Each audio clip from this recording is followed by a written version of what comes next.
A graça e a paz do Eterno, nos méritos e nos direitos do Senhor Jesus. Vamos conversar um pouco sobre a apostasia da igreja.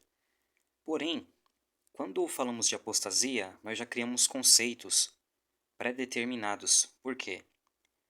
Porque ao falar apostasia, associamos a palavra apostasia à apostasia da fé, que significa quando alguém se afasta de uma fé genuína. Alguém se afasta, isso é, ela estava vivendo numa maneira, num padrão de uma vida fidedigna, de uma vida leal com os princípios da nossa fé bíblica, e essa pessoa ela então se afasta, então deixando aquele caminho e indo por outro caminho, fazendo então uma bifurcação, né? Deixando a verdade e indo após a mentira. Então, quando normalmente para tirar essa pré-concepção errônea, nós devemos colocar os pontos nos lugares corretos. Por quê? A palavra apostasia, ela não necessariamente significa o ato de se apostatar da fé. A palavra apostasia, ela significa, por si mesmo, o significado dela é se afastar, se retirar. Então, quando lemos a Bíblia, quando fala a respeito à apostasia da fé, ela já está falando do que está se afastando, ou seja, de uma fé, de uma maneira fiel, fidedigna e leal de se viver. Então, a Bíblia ela dá outros nomes, né, a apostasias, né? Por exemplo, também num casamento, num matrimônio, quando se há um divórcio, então também se é usada a palavra se afastar, que também no grego tem uma correlação, tem um é enraizada a palavra apostasia, que inclusive no grego é chamada de apostasia. E com base nisso, vamos pensar. A Bíblia, ela, aqui no livro de 2 Tessalonicenses, capítulo de número 2, versículo de número 3, ela fala assim: ninguém de nenhum modo vos engane, porque isso não acontecerá. Isso eles se referem à chegada do dia do Senhor, do versículo de número 2, que inclui o primeiro versículo do capítulo 2, que fala a respeito da vinda do Senhor Jesus Cristo e a nossa reunião com Ele. Ou seja, o dia do Senhor é um dia que não é de 24 horas, mas é um tempo, um período, visto que a palavra Yom em hebraico, ela também significa não somente um dia de 24 horas, mas um período, ela também pode significar um período. Por exemplo, há quem possa dizer que não, está errado, o dia do Senhor é um dia apenas. Porém, quando nós vamos ver no Antigo Testamento as referidas profecias a respeito do dia do Senhor, elas falam de catástrofes, elas falam de acontecimentos que parece não ser apenas um dia de 24 horas. Isto está em quase todos os profetas, significando, dando um significado ao dia do Senhor. Outra coisa é que a palavra em hebraico para dia, Yom, por mais que alguém possa dizer, não, mas isso daí pode tirar, então, o conceito dos 7 dias da criação de Deus, né? Porque se eu falo que Yom, ele não é um dia, ele pode ser um tempo, então isso daí pode surgir, né, um pensamento a respeito de que aqueles dias da criação não foram apenas 7, eles podem ter sido milhões de períodos, de tempos e etc. Porém, a Bíblia ela também fala a respeito do dia da colheita. E quando nós vamos ver que numa colheita não se fazia apenas em um dia, se fazia em um período. Então, existe isso, é como se fosse um pontapé inicial que se estende, e assim de igual forma também o dia do Senhor, ele se estende, né, que é um dia de juízo, até o dia de Deus. que é um dia que adentra no dia do juízo final, no dia em que serão dissolvidos os céus e a terra. Isso está escrito nas epístolas, nas cartas de Pedro. Então, a Bíblia, ela fala aqui a respeito deste dia, mas que esse dia, então, ele não virá, ou seja, o início da tribulação escatológica proferida pelos profetas bíblicos, a princípio, Daniel, capítulo de número 9, versículo de número 24 a seguir. Este dia, ele não pode acontecer sem que antes venha, aí vem a palavra grega, apostasia, que não foi traduzida para o português, ela foi transliterada. O que é transliterado? É quando a pessoa pega uma palavra no original e ela transfere a equivalência fonética a letra por letra. Ela não está traduzindo o significado. Ela está simplesmente pegando a palavra lá, apostasia, e no grego, e está colocando no português uma palavra que tem a mesma fonética, apostasia, apostasia. Da mesma forma como se escreve no grego, ela transferiu para o português. Então isso significa uma transliteração, letra por letra, sílaba por sílaba, formando então uma palavra parecida, porém o significado já é outro, porque a palavra apostasia, para nós, no nosso português, já temos um sentido pré-concebido do que seria apostasia. Como no início já dito, apostasia da fé. Mas o conceito original da palavra apostasia no grego é outro. Como eu disse, existem outros conceitos, não somente um afastamento da fé, mas é uma retirada, uma separação. E quando a Bíblia ela quer falar a respeito da fé, ela então logo em frente ela diz a respeito apostasia da fé. E não é o que acontece aqui neste caso, significando que o apóstolo Paulo ele está alertando os irmãos de Tessalônica a respeito de que este dia do Senhor, este período que inicia o juízo de Deus sobre a face da terra, que é a tribulação escatológica, isto não sucederá sem que antes venha esta retirada, este afastamento. E ele não exemplifica, a não ser que, se lendo no contexto, percebemos que existe alguém que está ali detendo o caminho, que está barrando, obstruindo o caminho do iníquo, do homem sem lei, do filho da perdição, para que ele então não se manifeste. E quando então este alguém ele é retirado, ele é afastado, então ele se manifesta. Por quê? Porque todo o poder é de Deus.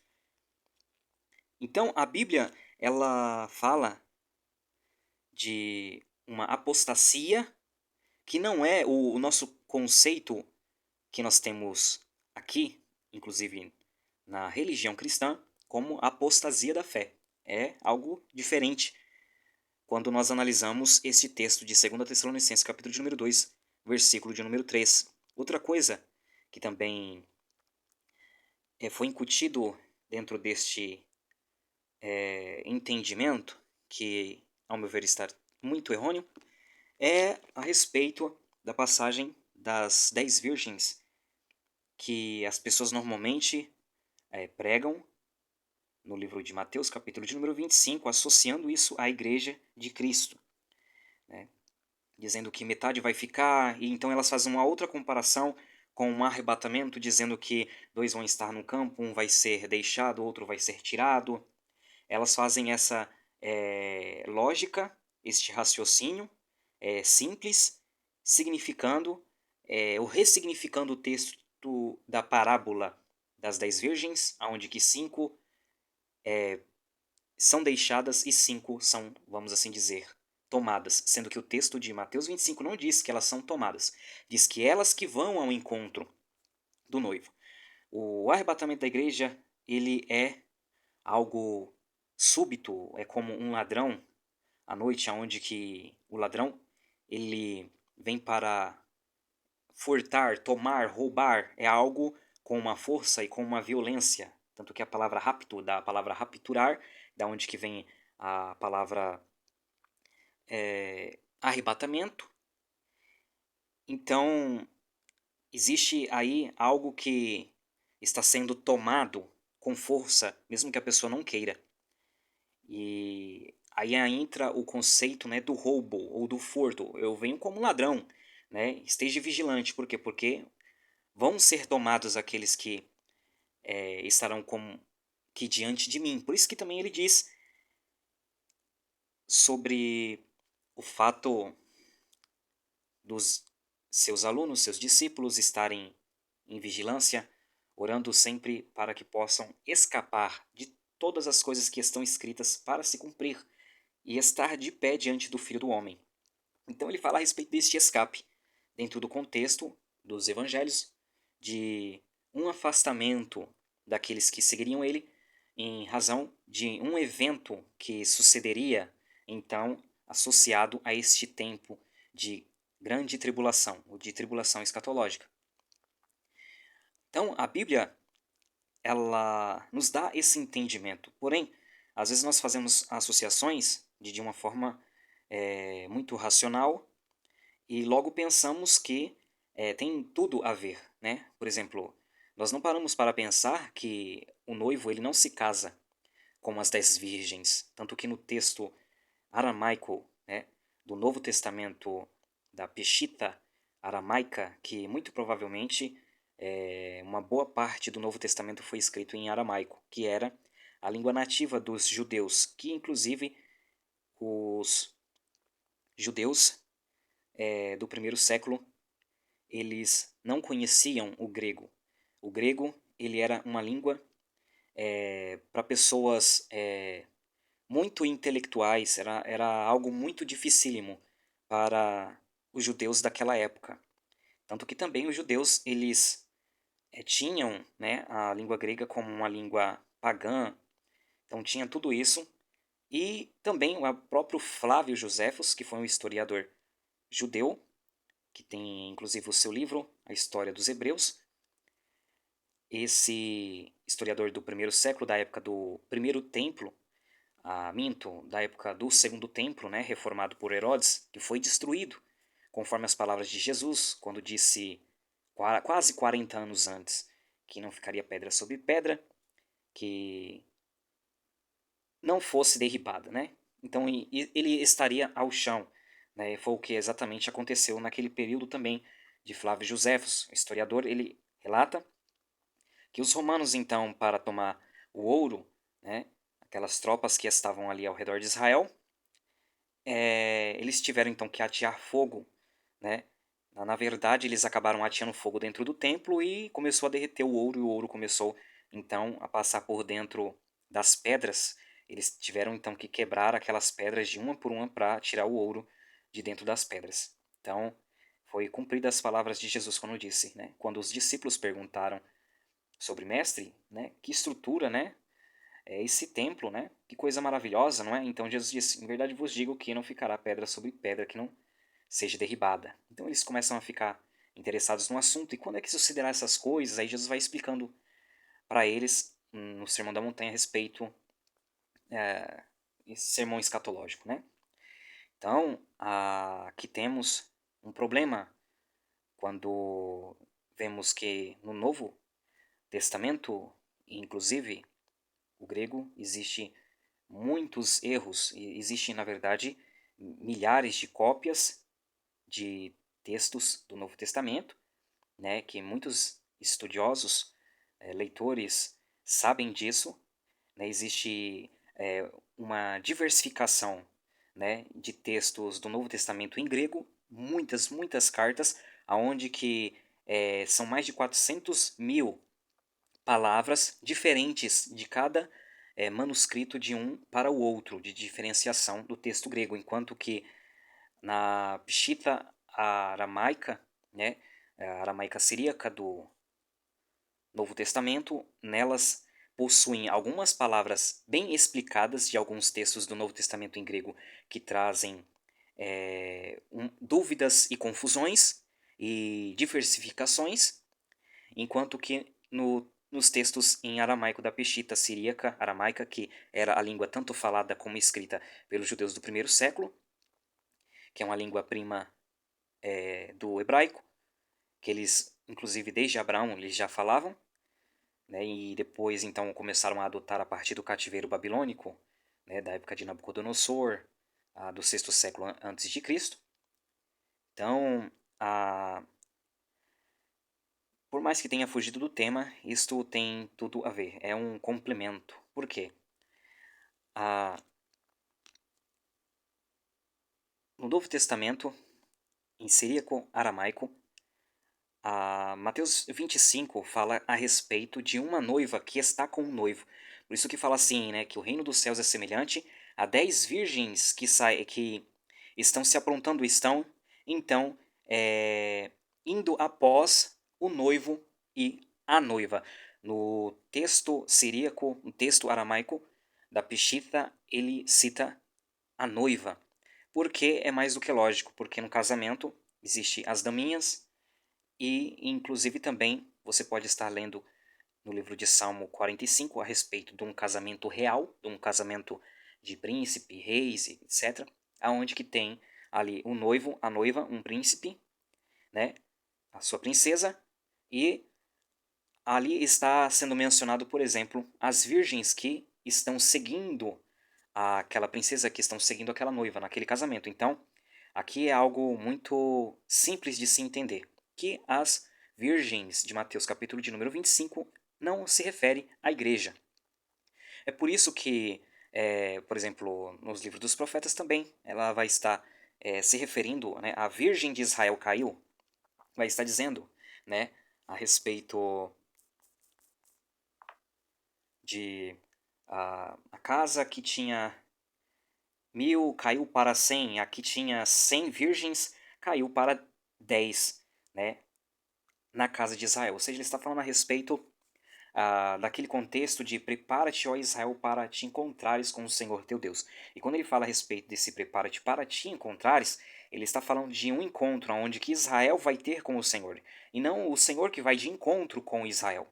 Porque o arrebatamento da igreja é Cristo quem vem de encontro com a igreja. Cristo ele vem até os ares, então a igreja ela é arrebatada para Cristo, né? Já este encontro que Israel vai ter com Deus já fala a respeito de que Israel realmente vai passar por um período onde que eles vão ter que se encontrar com Deus, eles vão ter que pagar um preço por isso, para ir de encontro ao Senhor seu Deus. Então, não é o Senhor Deus que está vindo de encontro com eles, mas eles que estão indo de encontro com o Senhor. Isso se referindo ao martírio da grande tribulação e da tribulação escatológica. É por isso que eles então conseguem adentrar, elas conseguem, as virgens, aqui simbolizando a casa de Israel, que aceita o testemunho de Jesus na tribulação escatológica, e eles conseguem entrar então por esta porta de salvação mediante o martírio. É por isso que no livro de Apocalipse, capítulo de número 7, também fala de um ancião que está conversando com o apóstolo e discípulo amado João, o qual ele então pergunta, né, quem são estes que vêm de grande tribulação e não da grande tribulação escatológica. Esse grande tribulação, ele existe em outros lugares da Bíblia, como no livro de Atos, quando também, se referindo ao livro de Gênesis, fala a respeito de uma grande tribulação que houve na época de José, no Egito. Uma grande tribulação, uma grande aflição de fome que houve naquela época. Então, esse mesmo texto de Atos, se referindo ao texto de Gênesis, fala deste período de grande tribulação que houve lá atrás. Mas esse conceito de grande tribulação escatológica, ou seja, que está por vir, do qual um tempo que nunca houve, que nunca haverá, jamais, desde que há ser humano sobre a face da terra, do qual Jesus e o profeta Daniel fala no seu livro, no capítulo de número 12, este conceito de grande tribulação, ele já é algo, né, se referindo ao dia do Senhor, se referindo ao tempo, ao período do dia do Senhor. E é nesta conversação do apóstolo discípulo João com este ancião que está no céu, que o ancião vem e diz, né, você não sabe, são esses que vêm de grande tribulação, lavaram as suas vestiduras no sangue do Cordeiro e as embranqueceram. Então, a palavra ela está falando a respeito de um período aonde que o povo está sendo provado, está sendo purificado, está sendo embranquecido e eles estão então entrando por esta porta de salvação que é mediante o martírio na grande tribulação. É por isso que também o Senhor ele fala lá no Antigo Testamento a respeito, né, de Israel se preparar para encontrar com o Senhor seu Deus. Então, aqui estas 5 virgens, elas não são a igreja de Cristo na terra, como que a igreja de Jesus, ela são 7, porque são os 7, né, cartiçais. Lá no livro de Apocalipse, ali se fala a respeito, né, da totalidade, é o número 7, a completitude, né, a inteireza da igreja, e não que ela está dividida. Mas aonde que nós queremos chegar com tudo isso? É que quando nós falamos que haverá, no final dos tempos, uma grande apostasia da igreja de Cristo, nós estamos querendo dizer, praticamente, que o sacrifício de Cristo ele foi ineficaz e que o que Cristo ele fez pela igreja, então, não foi suficiente para manter a igreja real, a igreja leal, fidedigna, fiel, no seu caminho, e que ainda assim que ela se afaste da fé genuína, da fé original, da fé realmente bíblica, né, da fidelidade, do ato de andar e permanecer e perseverar na doutrina bíblica, então essa igreja ainda continua sendo chamada de Igreja de Cristo. Isso está totalmente fora daquilo que a Bíblia realmente diz. Porque quando se há apostasia da fé realmente, logo aquele que se apostatou, ele já não é chamado de Igreja de Cristo.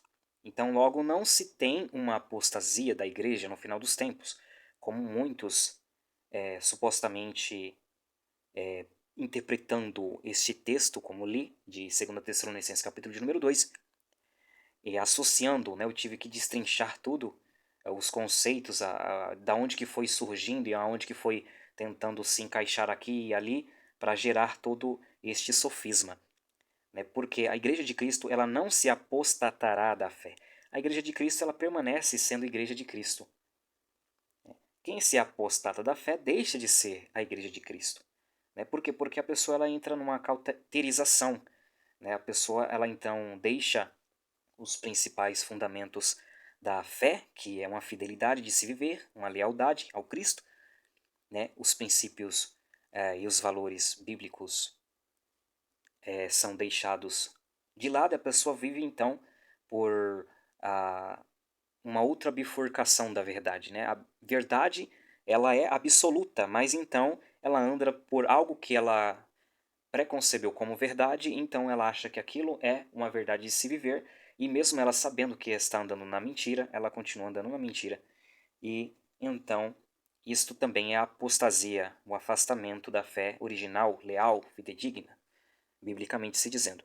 Então, a igreja, ela não se apostatará da fé. A Bíblia fala que muitos se apostatarão da fé, dando ouvidos a espíritos malignos, a doutrinas de demônios e etc. Isso está escrito nas cartas ao jovem Timóteo.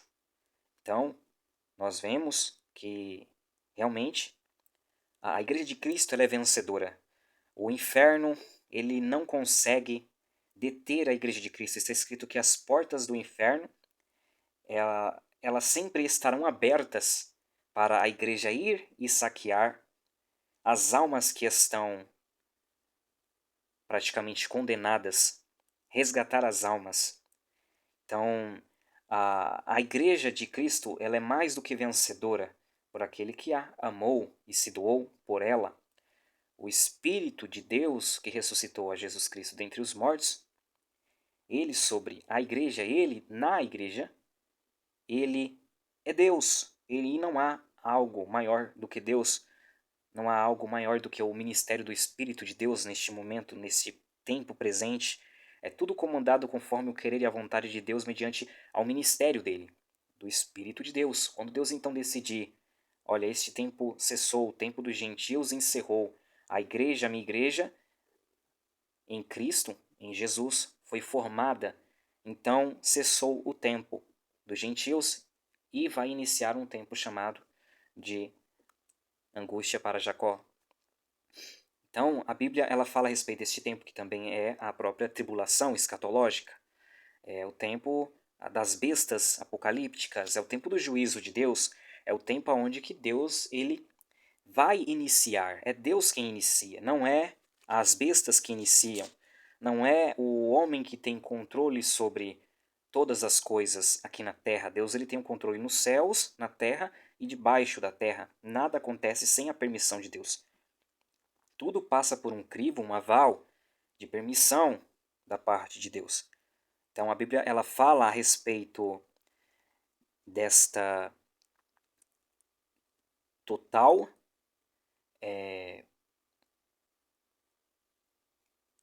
este governo de Deus. O Senhor ele está realmente no controle de todas as coisas. Então é isso. Ela nos enche de fé, a Bíblia, para nos dizer que o Eterno ele está sobre todas as coisas. Tudo está patente diante dos teus olhos. Nada foge do seu controle. Nada passa desapercebido e ele, então, é quem permite ou não permite todas as coisas. Então, ela nos dá essa segurança. É por isso que, juntando todo este entendimento, nós podemos compreender que algumas coisinhas, né, foram adentrando no estudo, né, da teologia, aonde que dificultou cada vez mais o entendimento, né, até mesmo da própria igreja. É um conceito mal colocado aqui e ali que foi juntando, né, com outros conceitos que também já não estavam sendo bem explicados, né, de outros textos, que foi gerando então até mesmo uma doutrina para muitos, né? Então, a Bíblia ela fala a respeito aí da apostasia, de que a igreja ela não entra na apostasia da fé. Caso contrário, ela não é igreja de Cristo. Ela deixa de ser igreja de Cristo. E se a igreja deixa de ser igreja de Cristo, então ela perdeu. Ela deixou de ser igreja, então Deus, ele também perdeu. E Deus, ele nunca perdeu. E nunca vai perder. E a igreja, ela está sempre vitoriosa. O que nós podemos ver no livro de Daniel, por exemplo, é que quando é que sucederá essas coisas? Ali está perguntando o homem, né, ao outro homem, a um anjo, ao mensageiro. Então ele diz, quando acabar o poder do povo santo. Aqui, aquele contexto, ele está falando do povo santo, ou seja, do povo separado, do povo que se separa do paganismo do mundo, né, da forma secular de se viver das outras nações, e religiosa também, porque era pagãs, vivendo sob uma direção divina, né, que foi dada a Moisés por Deus, os preceitos, estatutos, princípios, né, os mandamentos, os testemunhos, toda a cultura que Deus deu, que está dentro da Bíblia, não daquilo que os homens inventaram.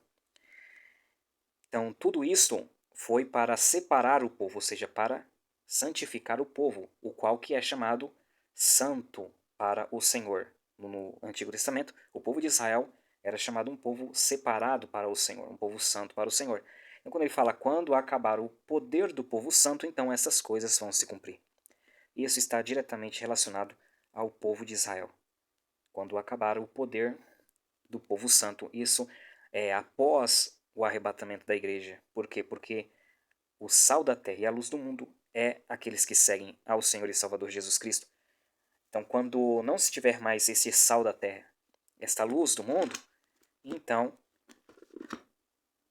estas coisas começarão a se cumprir.